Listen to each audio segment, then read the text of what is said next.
Good morning, grade sixes, and welcome back to English. It is Monday, the 20th of April, and I can hardly believe that we've just had a weekend. To me, the days just seem to roll into one another, and so I really need to work on my schedule in terms of having a work day as opposed to a relaxing day. So I do hope that you're working on that too. Let's jump into our lesson overview. So we're going to have a daily starter, as we always do. Then we're going to look at descriptive paragraph writing, why we do it, and then what are the characteristics or features of creative writing. So taking a look at this picture, there's two pictures, the pizza and the desert. I want you to just pause the video and take your pen and piece of paper and write down as many adjectives as you can to describe these pictures. So off you go, and then when you come back, we'll go through them. You do. So you could have had cheesy, scrumptious, delicious, mouth-watering, satisfying. If you don't like pizza, you could maybe say sickening, rich, depends on your choice of food. And then if you look at the desert, you could have said beautiful, especially with a sunset, lonely, isolated, dry, barren, because there's no trees. So I really hope that helped you just get your imagination starting to work in terms of powerful vocab. So let's jump into our lesson for today, and we are looking at why paragraph writing, and specifically descriptive paragraph writing. So it really will help you write interesting paragraphs with better detail, and it will encourage you to use new exciting vocabulary, like your powerful adjectives. And I really hope that when we finish this lesson, that you don't just leave it here, but you then transfer the things that we've learned today into your other writing pieces. So these are the characteristics of descriptive writing.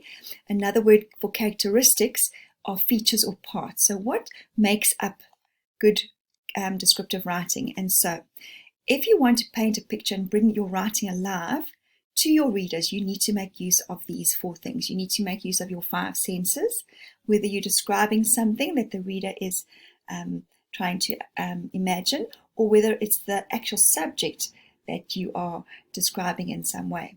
Figurative language devices, and we've already done 2 lessons on that. So your onomatopoeia, your similes, your metaphors, and so on. And then choice of words, your strong adjectives and verbs, and obviously nouns. And then another great characteristic or feature is that it's organized. There's a plan to your writing. And as you go through, you'll see that sometimes your teacher gives you that plan, or sometimes you have to figure it out for yourself. Right. So before you start writing, you need to brainstorm. And let's start with the first one, which is your 5 senses.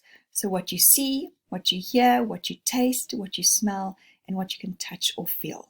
So choosing this topic today, going to the movies, can you think of what you see, hear, taste, smell, and touch when you are at the movies?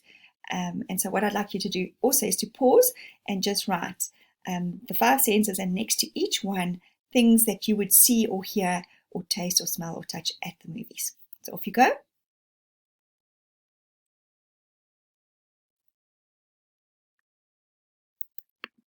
Right, so here's some that I came up with.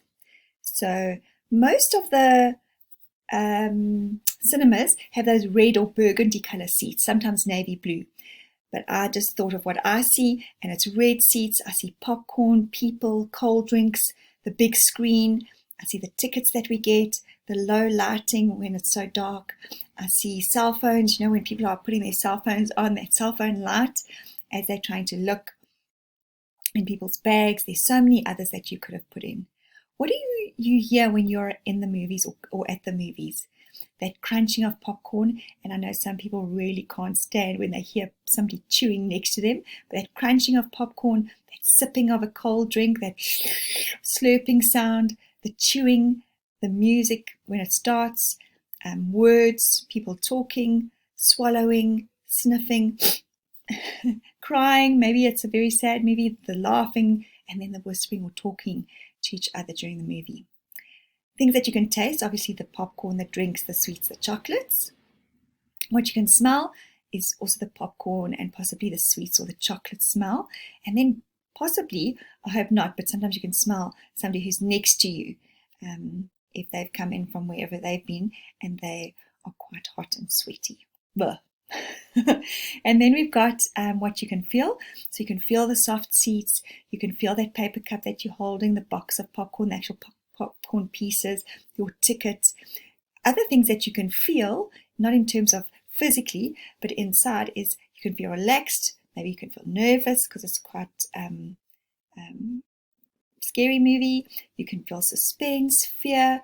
You could feel hot or cold. Sometimes in the movies, I always take a jacket because it just sometimes gets cold in there with the aircon. Or other times it's so hot I have to start removing my jacket or my jersey. So let's move on to the next step now that we've done our senses.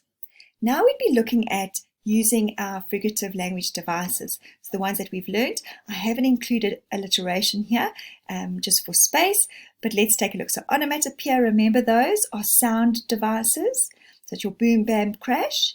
Remember, personification is giving objects human or person qualities. Then a metaphor is comparing two things, and both of these use comparisons, but metaphors say something is something else. She was a breath of fresh air. And then a simile uses the words like or as. Friendship is like a pot of gold.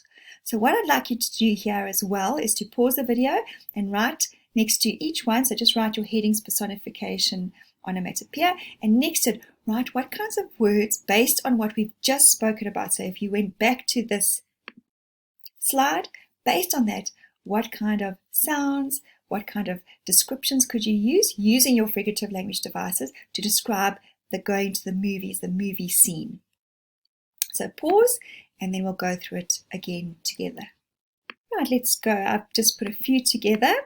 So if we take a look, if we're talking about onomatopoeia, your sounds, maybe the snap when you're snapping something to break it, whether it's a piece of chocolate. Pop, obviously, when you're standing at the queue, the actual pop of the popcorn, if it's happening as you're standing there. The crunch, as somebody's eating the popcorn. The slap, maybe a mom's slapping her child to be quiet. There are so many more, but I hope you came up with a few. Personification, I just put examples, but I didn't actually write them out. So I hope you wrote things like perhaps the chair. Remember when we spoke about it in our previous lessons, how the chair's arms sort of engulfed or wrapped themselves around the person. A chair can't wrap itself around you, but you could have used that kind of description. Or perhaps the darkness enveloped, sort of surrounded everybody in the movie house. And then also maybe the sound. Maybe you described something to do with the sound. And then if we look at metaphors, so you could have started with something like the screen is a giant ball. That's not a great comparison because is the screen round? No, but perhaps you could use something to describe just how big it is. And then similes, you could have said going to the movies is like, hearing people crunching popcorn is as annoying as, or something along those lines. So let's move on to our next slide. Right, sorry, there we go. So then we use choice of words. So we're talking about your adjectives, your verbs, and your nouns. So we're talking about using a strong adjective or verb. So your choice needs to really be good. I want you to be thinking about, like that pizza picture and the desert. Maybe you started off with very boring ones and you had to really think about enhancing what you are using, the words you are using. So adjectives, instead of using words like bad, use terrible, hideous, treacherous. If you're using a word like sad, go take the thesaurus. You can do an online thesaurus. If you've got one in your home, that's even better. And look up the word like sad, and you'll find so many: downcast, dejected, melancholic, depressed. And then your verbs as well. So verbs that show a clear action, like walk, because then you can describe that walk. If you're talking about somebody who's saying something or thinking or selling something, it's a powerful action word. And so some verbs aren't as clear in terms of action as others. So try and choose the ones that sort of you can add to. And then your nouns, you need to focus on the action and the reaction. So instead of saying she's a bad woman, and I could have changed that sentence to say she's a terrible woman, that's just telling your audience. But you want to show them by using your language. And you could have just said or described how she kicked a stray dog, because we would automatically go, oh, she's not such a good person, is she? Right, and then have a plan. So when you're describing a person or even a place, begin with a physical description. And remember to brainstorm with your senses, brainstorm with your figurative language devices. And if you're talking about a person, also how that person thinks, feels, or acts. If it's a physical place, like the beach, how do you think that the beach could think or feel or act using personification? And then sometimes your teacher will give you that plan. And that's what I've done for you today. Later on, when you get to the end of this video, there is an actual activity for you to do. And I've given you an exact plan of how to go about it. And then I wanted to talk about the difference, which I sort of alluded to earlier, is what's the difference between these two paragraphs? One tells you something and one shows you. So let's look at this one. I was really scared to ride in the Ferrari. I felt a little ill, but excited at the same time. When the door closed and my seatbelt was clicked into place, I held my breath. When the car began, I hoped for the best. Nothing wrong with that paragraph. It is lovely. It's giving me a little bit, but it's really just actually telling me what you are feeling. So you're feeling scared and ill, and when the door closed, you're holding your breath, and now you're just hoping for the best that you're going to manage to survive this car ride. But how much better would it be if I showed you how scared or how ill I really feel? So let's take a look at the purple paragraph. As I slid into the jet black leather seat of the Ferrari, my mouth went dry and my hands felt clammy. There I'm already describing that you're feeling scared, but I haven't used those words and I haven't told you what to feel. I've told you a description and I'm wanting you to get that for yourself. I clicked the seat belt into place and I held my breath like a new mom holding her baby. There's your simile. The first one did say about holding breath, but this one, you're holding your breath almost like a mom with her new baby. And if you've ever seen a mom with her new baby, she's quite careful and considerate, and it's all quite new. So you're holding your breath sort of because this whole experience is a new experience. I could taste the burger I'd eaten earlier at the back of my throat. Have you ever had that experience? You've got that funny taste that's not starting to feel so nice in the back of your throat. When the car roared to life, my stomach dropped. I told myself that I would survive. So I hope you can see the difference in the two paragraphs. One is telling you exactly what the person is feeling, scared, ill. The other one is showing you by saying, the clamminess and the dry throat. Okay, so if we get to this one, I'm sure some of you have read this last year, The Twits by Roald Dahl. In the book, The Twits, he doesn't tell us Mr. Twit's beard was dirty. Because then we just go, okay, it's dirty. He's told us what it is. But he shows us by using this kind of language. The other thing you should know about Mr. Twits is that he has a horrible, hairy, bristly, dirty, smelly beard that he never washes. Ever. Even on Sundays, we're told. As a result, that beard is full of all sorts of disgusting leftovers from Mr. Twit's meals. Cornflakes, tin sardines, Stilton cheese. Ugh, yuck. So, as you can see, I've got a bit of a clearer picture or imaginative words. I can actually try and picture what this beard looks like rather than just it's dirty, because what does that tell me? It doesn't tell me enough. And so look at some of the books that you're reading, see how the author is using the senses and their figurative language to help you get a picture of what they're trying to describe.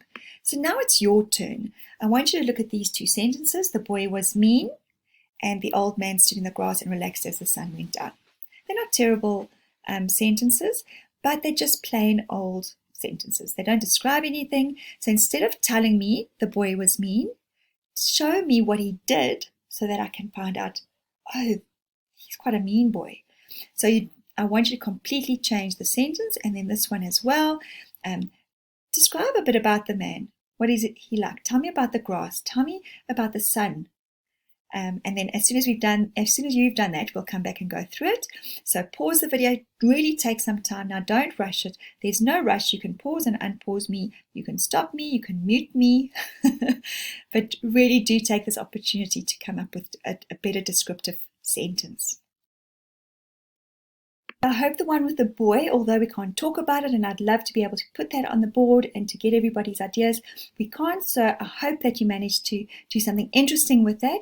Maybe he was pushing and shoving another boy. Perhaps he tripped somebody on the corridor. What did you write and show me to tell me that he was mean?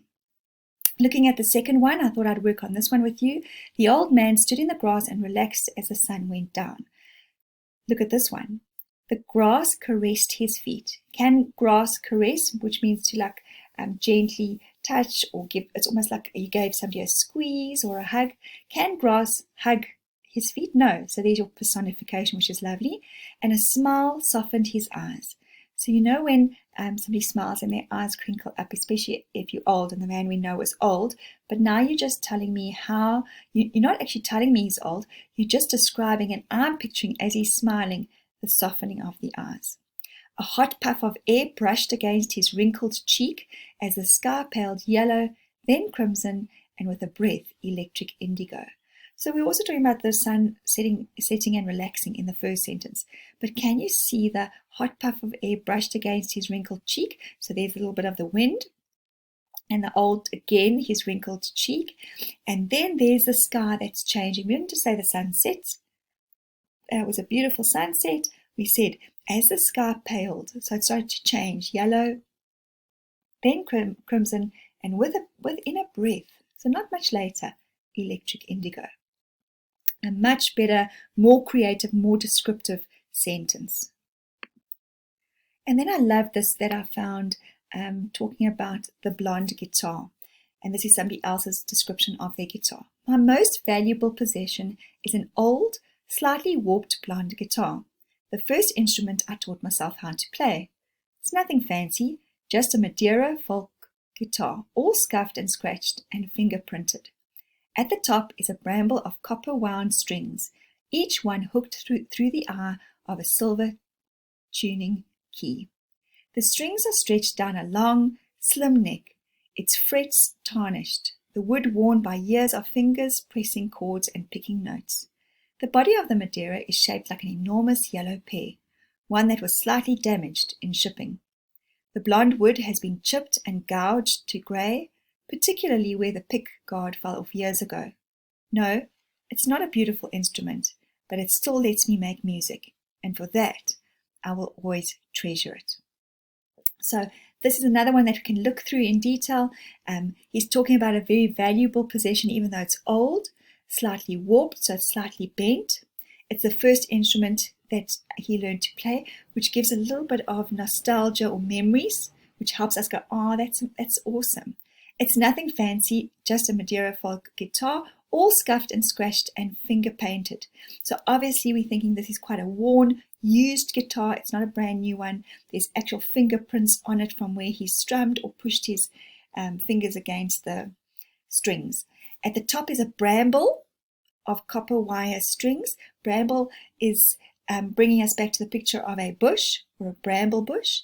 And so the copper wires are sort of strung like, I suppose, like the roots and the stems coming up, and then each one hooked through the eye of a silver turning key. The strings are stretched down a long, slim neck. I love that. That part of your guitar that goes up, the slim neck. It's frets tarnished, the wood worn by years of fingers pressing chords and picking notes. So the frets are obviously where he's pushing like that on the strings, and it's worn by years of fingers pressing against that. The body is shaped like an enormous yellow pear. Love that. The shape of a pear we know, and this is an enormous one, and it's slightly been damaged in shipping, talking about the pear. So just like a pear would be bruised and battered against some sides of it, that's exactly what the guitar looks like. The blonde wood has been chipped and gouged to grey. So gouge is like a deep, where you almost like dig something out, and that is particularly as he's been playing and using it. So he's then reiterating. So while he's describing it, and it's not this like, oh, this guitar is so beautiful, he's saying it's not beautiful, but it still lets him make music, and for that, he will always treasure it. So lovely descriptive paragraph. And then we've come to the end of our lesson today, guys. I do hope that you have enjoyed it. I hope that you're going to work on these techniques. You'll see when you close this video, I've given you an exercise like this with an exact plan of what to do. So every sentence must start with a different word. You're going to have 6 sentences, and there it gives you. So the opening sentence must set the scene. In other words, let's talk about the bear. So if we're talking, for example, about the Arctic bear walks across the frozen ice, that would set my scene. The big white bear crosses the ice of the Arctic. Sentence 2 starts with an adverb. Quickly he, or slowly he trudges. Sentence 3 has a simile. That's where you use like or as. Number 4 is a short and powerful sentence that could include your onomatopoeia. Boom, snap, the ice cracks. Sentence 5, a longer sentence, and you can have a metaphor or a simile in there. And then sentence 6, the closing sentence, you can have a question. For example, if we're talking about this bear and the ice cracking, perhaps he's fallen in, your closing sentence will be, will the bear survive? And obviously that's just a basic sentence. I would obviously need to work a little bit on it. So you'll see a whole list of pictures and ideas and even a rubric in which to check yourself to see, have I got the descriptive paragraph sorted? Have I used those 6 sentences, started with a different word just to give a variety? And have I gone through all those things, the senses, the figurative language, and obviously followed the plan? So I do hope that you'll make use of that. And then just a reminder, if you do have any emails, you can send them to me at grade6@worksheetcloud.com.